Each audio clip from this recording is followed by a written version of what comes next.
Hello, thank you for having me today. I'm excited to be here to talk about sustainability, program offerings that Ingenium offers. We're a full-service hazardous waste management company. Thank you. Promoting sustainability with regards to landfill diversion and waste minimization. And let's see. And today I like to bring up this slide because we're here today because we care for our world. You care for our world, I care for our world, and it is important that to talk about this, and I'm very passionate about being sustainable, about sustainability, and feel lucky to work for a company that has the same passion and dedication that I do.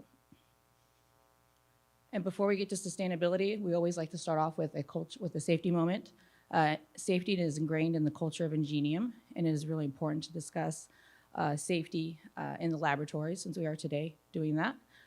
There are 5 tips that I'd like to just quickly touch on that I got from EHS today. The comprehensive safety plan, which is very important to companies to determine the equipment procedures, emergency protocols, environmental conditions that will help best facilitate safety.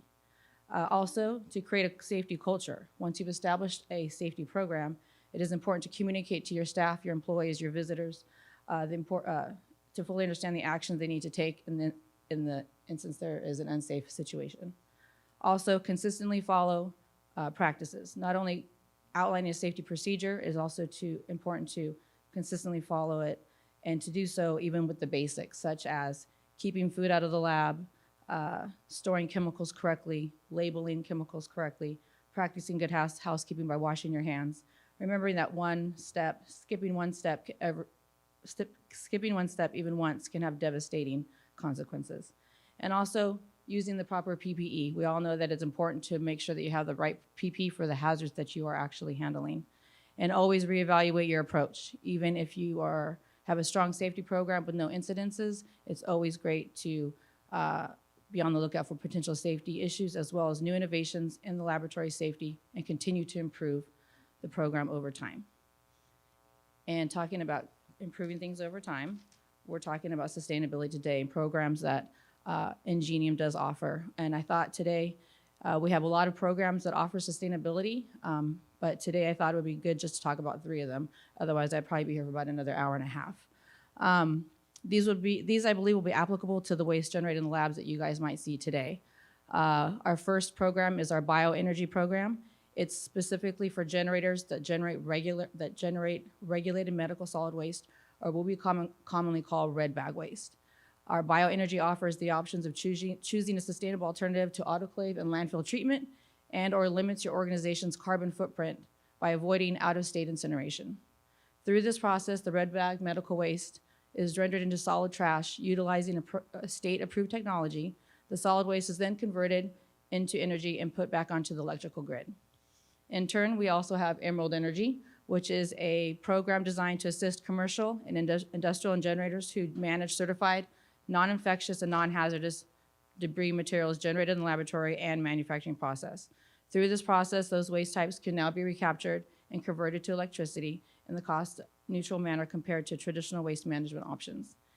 And last, and both of those programs, bioenergy and Emerald Energy, is used to power California state and electrical grids and reduce the landfill.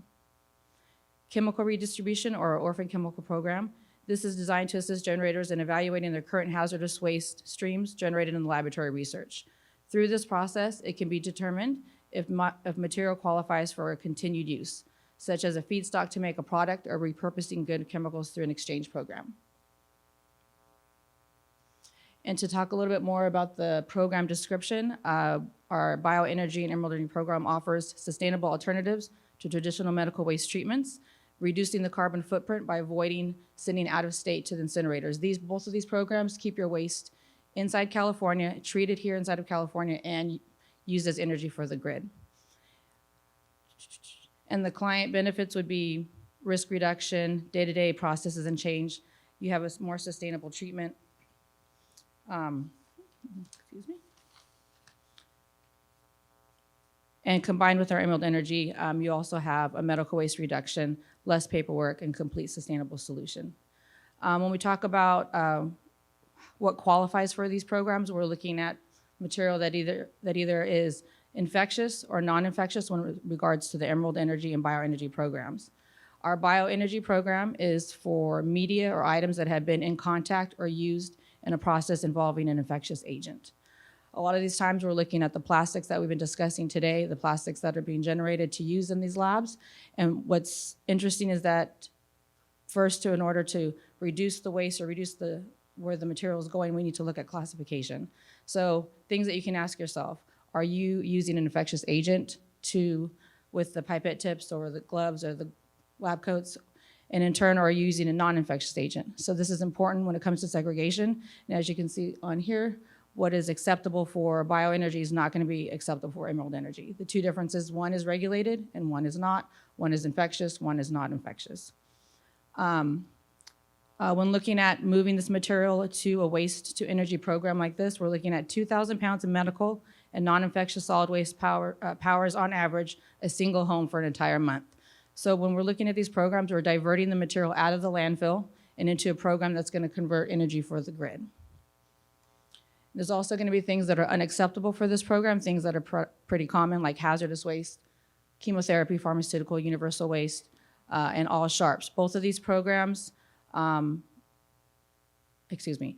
Emerald Energy Program, for example, is because of its non-infectious program, you will not be using red bags or biohazard waste symbols in this program. So there's a good distinction that you would need to have segregation involved to make sure that the proper material is going into the right programs. We did a case study with California State University, San Marcos. So the situation was they had a need for landfill diversion by the campus for 2025. Sorry. And most of the labs were autoclaving and sending the waste to landfill after that. They expected an increased growth in their attendance. And the solution was we reviewed and properly reclassified their waste. So we found that they were overclassifying their waste, sending it to the red bag when it all qualified for emerald energy, which is non-infectious. There was a cost savings and an environmental benefit. This reduced the reliance on landfill space, and it put electricity on California's grid. They also received an innovation and award of distinction from CHISMA. And then we move into the third sustainable program, which is our chemical reuse and extended lifestyle programs. Here we have a chemical redistribution example where sustainable alternatives to traditional hazardous waste disposal. For example, we're talking about solvent waste, as Allison mentioned earlier. Can we reuse that solvent waste? Yes, in this case we can, if we find a home for it that it can be directly used in a process. So in turn, you would find waste minimization by continually using this product, this material. The chemical waste is approved to be used as without prior treatment, and the life cycle of the material is extended into a usable commodity. The client benefits here would be sustainable solutions, risk reduction, and possible status change. And there was an example of a case study that we did. We had a large quantity generator that generated a solvent waste stream that was for thermal destruction. It was the largest waste stream that they had, and they were incurring higher transportation and disposal costs year after year. And the solution was to qualify the material to be reused as a substitute for a commercial product. We were able to exempt them from RCRA regulation, so there was a waste minimization. So we were actually moving the solvent into a new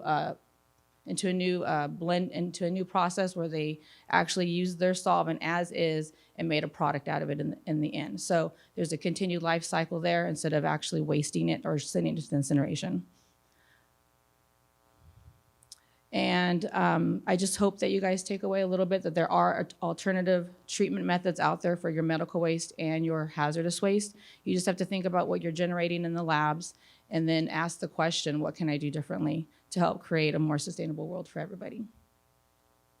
I thank you for your time. If you have any questions, I'll be here till the end.